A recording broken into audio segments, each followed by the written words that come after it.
Hola, muy buenas tardes. Nos hemos desplazado hoy hasta el Salón de Actos de la Fundación Caja Círculo para tratar la actualidad desde el punto de vista de la geopolítica, y para hacerlo nada mejor que hacerlo con un cara a cara con nuestro siguiente invitado. Es Pedro Baños, es coronel del Ejército de Tierra, especialista en geoestrategia, en defensa, en inteligencia, también en terrorismo yihadista y en muchas cosas más. Muchos de ustedes quizás lo conozcan más por su faceta audiovisual, ¿no?, mediática, como colaborador, como tertuliano, incluso como protagonista, presentador y director de ese programa La Mesa del Coronel, y hoy está aquí con nosotros. Pedro, muy buenas tardes, bienvenido. Hola, buenas tardes. Muchísimas gracias por aceptar nuestra invitación. Pues encantado, y más muy encantado especialmente de estar en Burgos, que fue mi primer destino, ni más ni menos que allá en el año 1985, que han pasado ya unos cuantos años. ¿Dónde estuvo? Precisamente en Burgos, en esos inicios de su carrera militar. Pues un regimiento que ya no existe, como lamentablemente otras muchas unidades en España, en el San Marcial.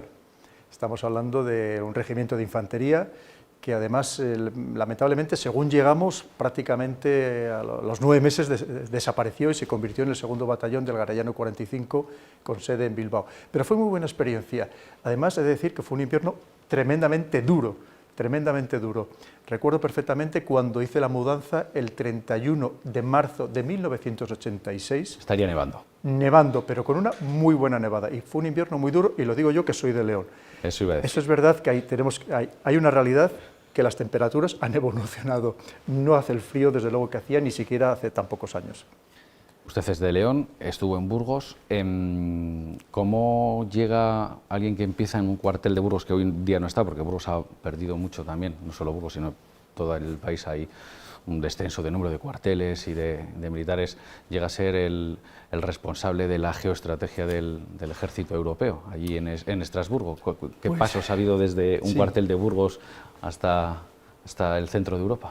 Pues yo siempre tuve mucha inquietud intelectual, más allá, por supuesto, de la profesión, que siempre me ha encantado y he disfrutado muchísimo. De hecho, aquí empecé a estudiar Derecho por la UNED, algo que creo que no había comentado nunca. Lamentablemente no lo pude terminar porque, siendo teniente, lo cierto es que entre maniobras, entre guardias, era muy difícil seguir el ritmo de los estudios, de como la mitad de la carrera. Pero luego, sobre todo, a partir de 1990, cuando ya ascendía a capitán, empecé a hacer estudios que entonces aquí prácticamente nadie conocía, estudios relacionados con los temas internacionales, con la geopolítica, unos cursos que se realizaban en la UNED, y a partir de ese momento ya no he dejado de hacerlos. Es más, durante unos cuantos años pedía unos meses de asuntos propios para irme a estudiar a algunas de las mejores universidades del mundo, algo que entonces también se veía un poco raro. Especializándome en estos temas, empezó a entrarme cada vez más el gusanillo, y poco a poco, pues hasta llegar al momento actual. Jefe de contrainteligencia, ¿no? Llegó a ser. Sí, del ejército, del Cuerpo de Ejército Europeo. Una experiencia también más que apasionante. Tuve que aprender a la fuerza, aunque no hubiera querido. Hay que pensar que yo llegué el 1 de septiembre de 2001, y el 11 de septiembre de ese 2001 pasó lo que pasó, evidentemente. Con lo cual no me quedó más remedio que aprender todo lo que tenía que aprender, incluso más cosas, porque, como digo, fue una experiencia muy bonita, muy intensa, muy dura, porque allí hablaba en 3 idiomas, los cambiaba constantemente, español, inglés y francés, y sinceramente cuando llegaba a mi casa yo no sabía ni en qué estaba hablando, ¿no?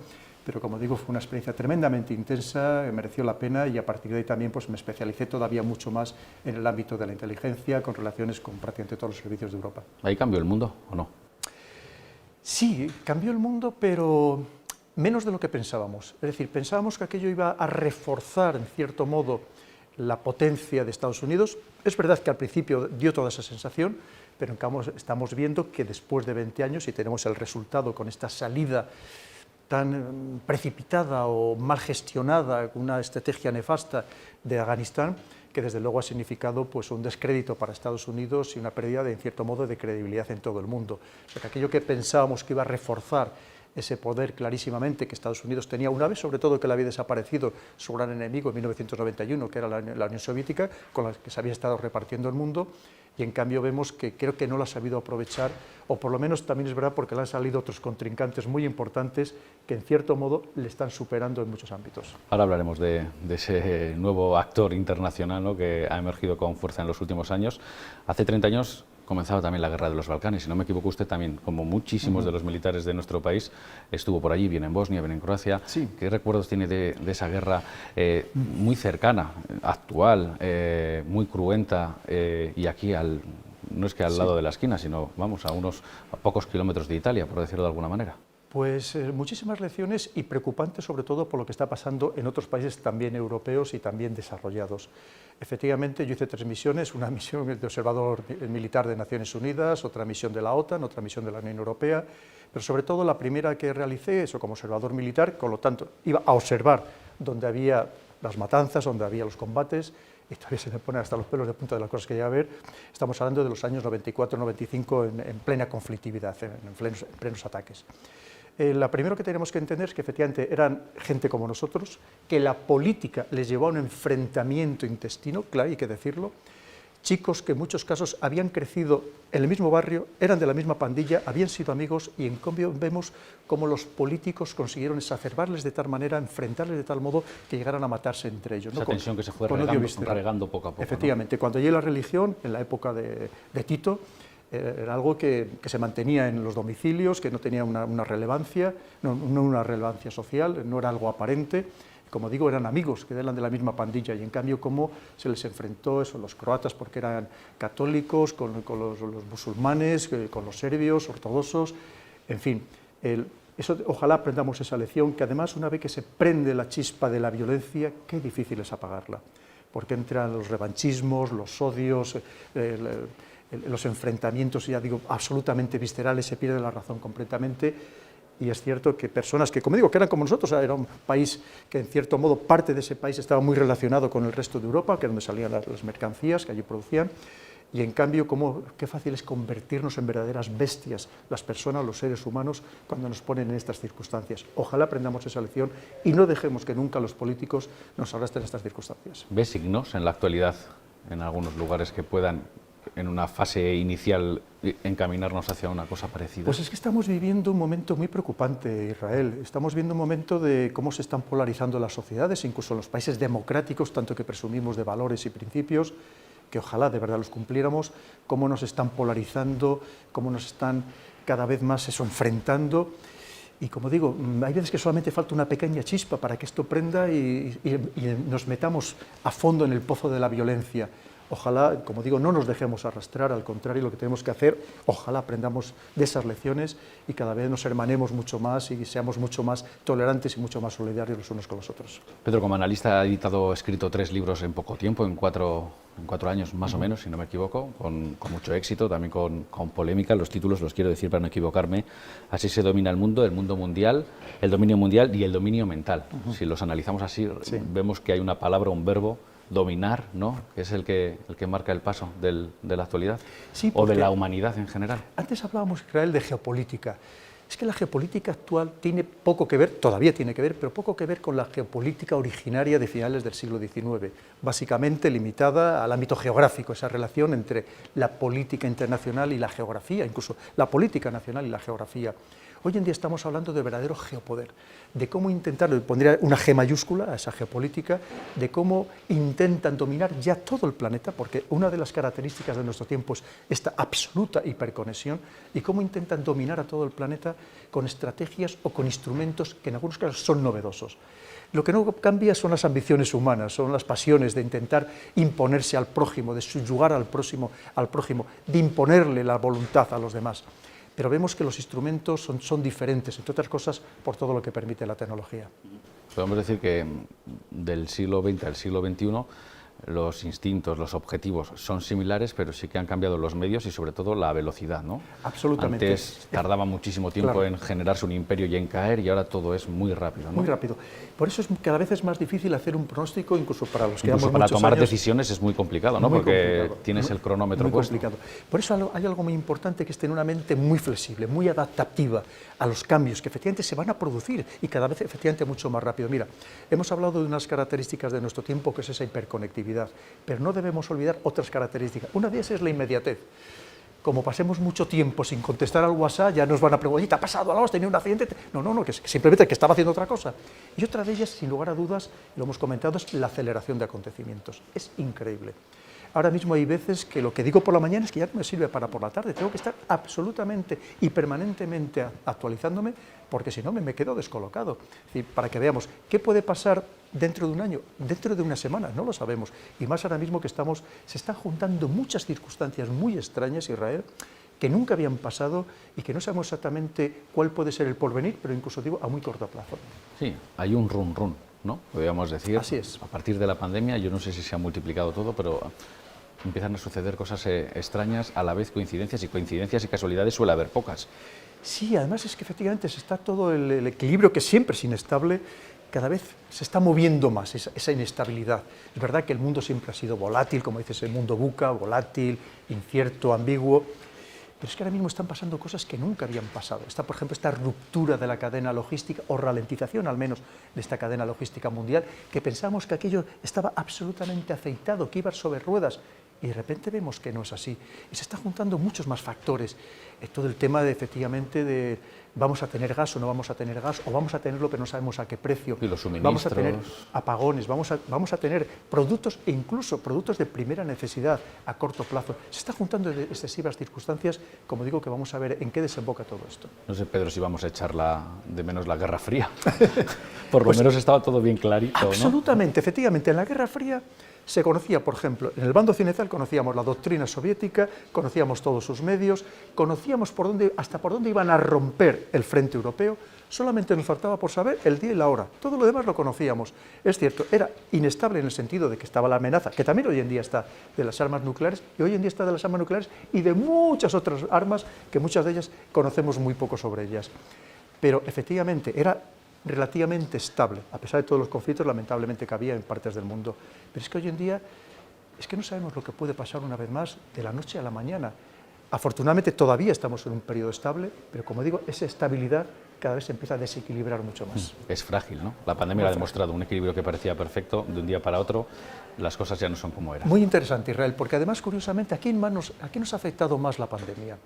A los prepotentes de los más desarrollados, que pensamos, esto no va como nosotros, oye, le pasará a algún país tercermundista, de subdesarrollado, que no tendrá nuestro maravilloso sistema sanitario, no tendrá nuestros líderes preparados, pero somos los que más hemos pagado las consecuencias, y ojo, que todavía no hemos salido de ello, porque ahora vemos que empiezan a avisar que vienen otras variantes. Ahora mismo China está empezando a avisar a ciudadanos que es posible que les confinen, ya ha empezado con pequeños confinamientos de barrios, que confinen otra vez a regiones enteras, precisamente con las nuevas variantes, que parece ser que las vacunas no le hacen efecto, o menos efecto que comparado con las otras variantes anteriores. Hablábamos de la polarización anterior, ¿no? De los dos bloques, el enemigo lo tenías claro.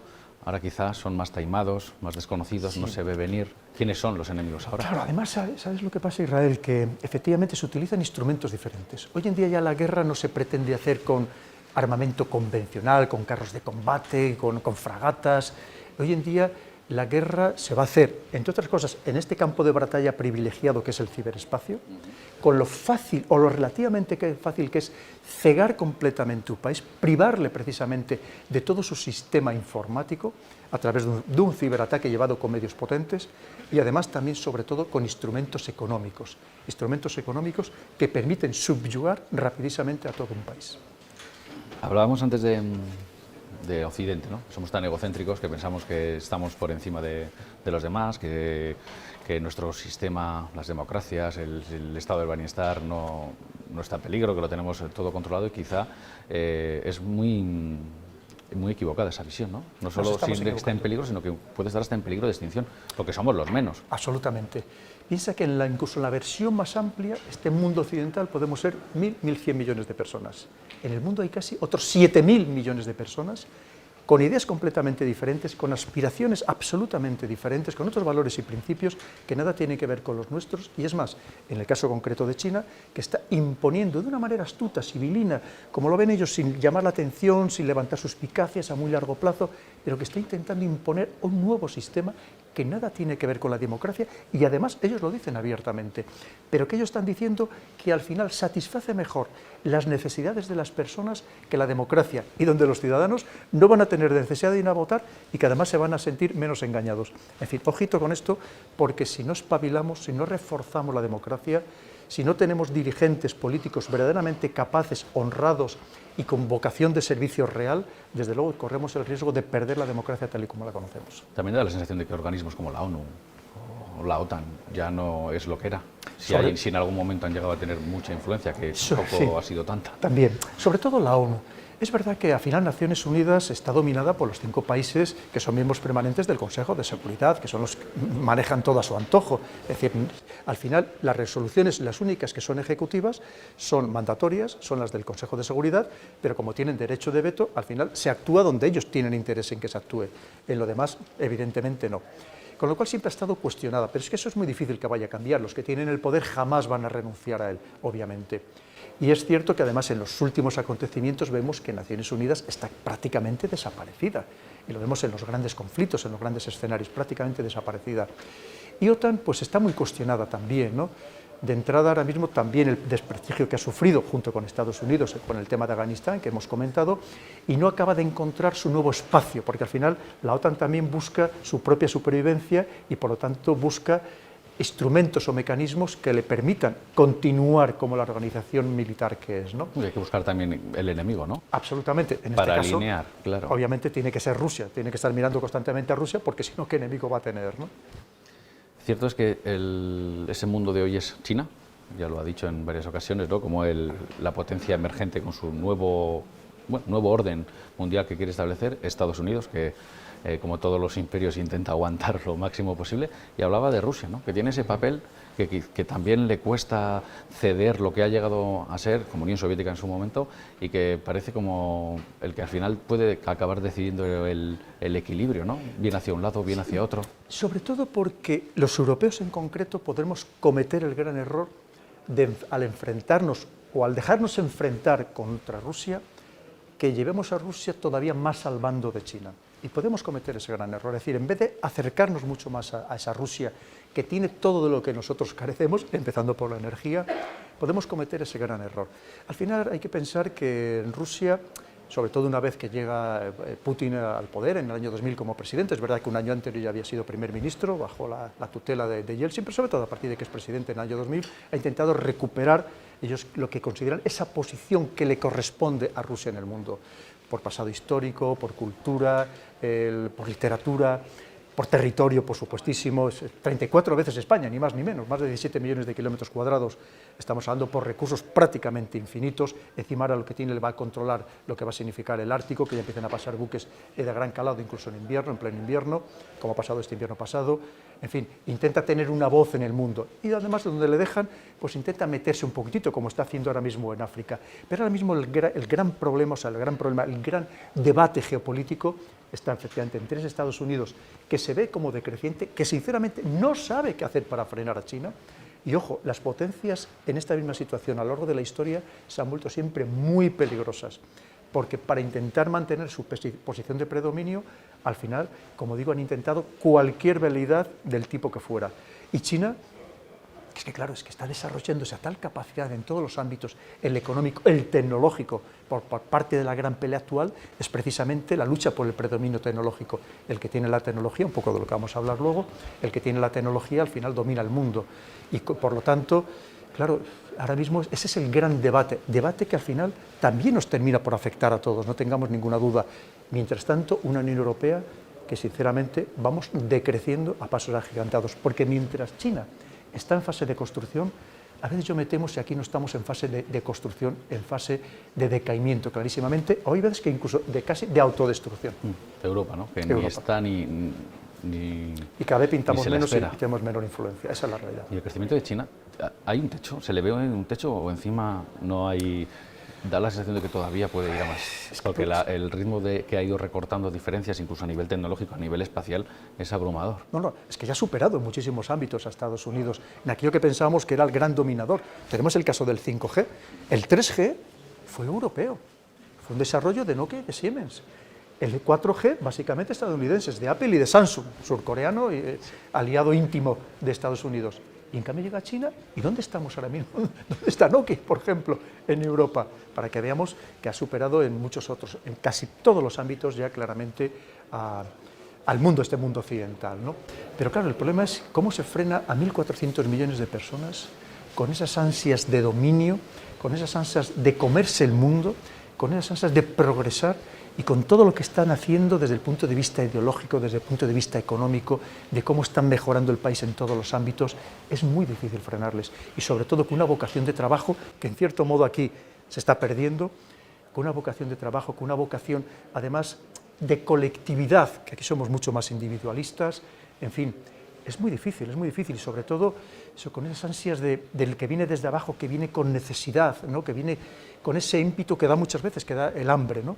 Y con lo cual es muy difícil pararles. Y lo vamos a tener muy complicado, desde luego, si no nos hacemos un planteamiento, que veo que no lo estamos haciendo, porque aquí parece que el mundo no nos importa, o hay quien esto de la geopolítica todavía no ha acabado de asimilar, de interiorizar, y si no lo hacemos así, desde luego, nos podemos dar un gran batacazo. Sí, porque las guerras ya no son como antes, no, eso está claro, ¿no? Menos. Son de información, de desinformación, de campañas de imagen, ciberespacio. Económicas, con instrumentos económicos. Efectivamente, lo materias que antes... primas, porque China está, no es que esté comprando países, pero prácticamente, ¿no? En países enteros de África su influencia es total, ¿no? Y las materias primas son suyas. Pero porque antes, ¿cómo se hacía? Con invasiones militares. Todavía lo hizo Japón antes de la Segunda Guerra Mundial. También un país muy deficitario en energía y en recursos naturales, incluso para alimentar a la población. Pero claro, es que ahora se hace de otra forma. O China lo hace de otra forma. Claro, ¿y cómo se le para? Pues Estados Unidos, pues al final yo no sé si tendrá la única opción de frenarle militarmente, porque creo que de otra forma lo va a tener muy complicado. ¿Tendría capacidad? Estados Unidos todavía sí, aún por sí, supuesto, ¿no? Sí. Hay que pensar que a pesar de que hace muy pocos meses China, por primera vez, es el único país del mundo que tiene más buques de guerra en superficie y submarinos que Estados Unidos. Pero es verdad que como capacidad de combate, capacidad destructora, todavía tiene mucho más Estados Unidos, que prácticamente tiene más que casi todo el resto del mundo junto, entre otras cosas, porque tiene 11 portaaviones de propulsión nuclear, ¿no? Pero ojito, que esto a lo mejor... Un conflicto directo entre las dos podría acelerar el reloj del fin del mundo también, ¿no? Sí. Porque a lo mejor es que China tampoco necesita tener tanto, porque China al final lo que le importa sobre todo es proteger su costa, que es donde tiene todo su tejido industrial, tiene esas dos cadenas de islas, esas dos collares de perlas, como les llaman ellos, y donde no habían islas, las están creando de manera artificial, y a lo mejor tampoco necesitan tener esa expansión naval por todo el planeta como ha intentado Estados Unidos, que ojo, que eso es caro, eso necesita mucho mantenimiento, mucho personal, y como digo, mucho dinero, y a lo mejor China lo ha pensado y dice, yo no tengo necesidad de tanto, porque yo voy a hacer el dominio no a través de 800 bases militares terrestres como tiene Estados Unidos, no a través de dominar todos los mares y todos los océanos, sino que lo voy a hacer de una manera diferente, que eso es lo que a lo mejor no hemos entendido, que ellos llevan a cabo una estrategia que probablemente no tenga parangón con todo lo que ha sucedido a lo largo de la historia. Sí, que no te das cuenta y dependes de ellos completamente, ¿no? Como hemos... Pues sí. Ido intuyendo en breve. Y volveremos a depender. Mira, yo creo, Israel, que ahora cuando se nos pase un poco el susto, esto de que se ha roto la cadena logística, relocalicemos empresas que lo hemos hecho. ¿Nos preocupamos si hacemos acopio de cosas o no? Pero fíjate, yo creo que cuando se nos pase una vez esta impresión, volveremos otra vez al otro. ¿Por qué? Porque es más barato producir allí, efectivamente. Pues no sé qué decirte, porque ya te digo, de hecho China ahora mismo está diciendo a parte de sus ciudadanos que empiecen a acumular víveres en casa, por si acaso, la propia China. Vemos lo que nos ha dicho Austria, lo que ha dicho Suiza, lo que está diciendo Alemania. A lo mejor guardar alguna pequeña cosita de productos imperecederos y que no necesite calor para poderse consumir, a lo mejor no estaría de más. La geopolítica de la televisión dice que el tiempo es tirano, eso está claro, se acaba el tiempo. Muchísimas gracias por habernos iluminado en este apasionante tema. Deme una buena noticia para ver la botella medio llena, pues mira, que se queda uno con el cuerpo como un poco... siempre, ya sabéis que siempre digo, yo tengo una grandísima fe, una absoluta fe en el pueblo español. Hemos pasado por todo tipo de penurias, sabemos salir adelante. Nosotros sí que somos flexibles, somos capaces eso, de coger una piedra y convertirla en oro, o de coger un trozo de chatarra y casi hacerla rodar, ¿no? Porque eso sí que tenemos una mente creativa, imaginativa, como muy pocos pueblos. ¿Y lo que nos falta? Pues, ¿qué decía el Cid? Ya, nos faltan buenos señores, ¿no? Efectivamente. Muchísimas gracias, Pedro, ha sido un fantástico placer. Muchísimas gracias. Nosotros no tenemos tiempo para más, lo decíamos, regresaremos en breve aquí en La Ocho Burgos, en su casa, con un nuevo Cara a Cara. Muy buenas tardes y hasta la próxima. Adiós.